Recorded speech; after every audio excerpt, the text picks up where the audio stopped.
I know that it's becoming increasingly obvious that arresting people for engaging in adult consensual sex work is wrong and dumb and leads to bad outcomes.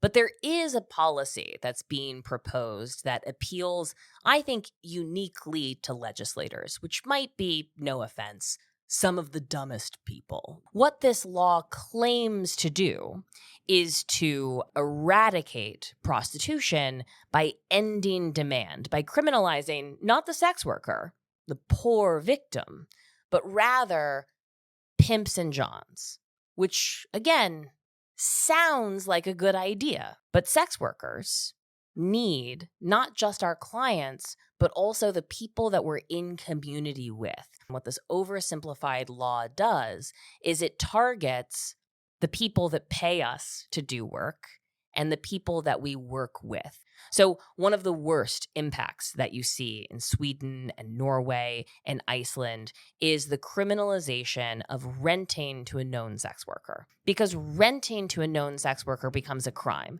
This makes it harder for sex workers to rent hotel rooms, but it also makes it harder for them to find stable housing. Because a sex worker is faced with two options. One, hide their work aggressively from their landlord and not to work out of their home where they're the most comfortable and they can guarantee that there isn't a camera and they might have like relationships with their neighbors and other things that make them feel safer.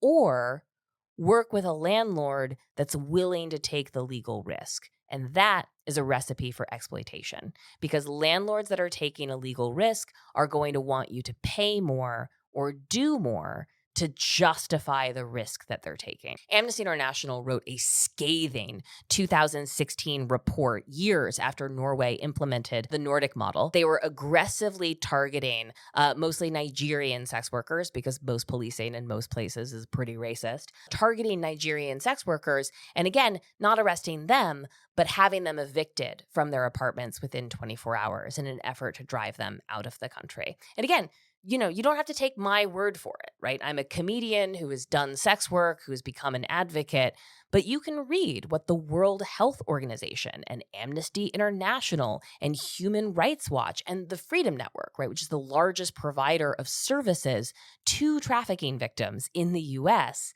about why they support the decriminalization of sex work. It's not because they're beholden to the sex industry. It's because it's the only policy that reduces violence.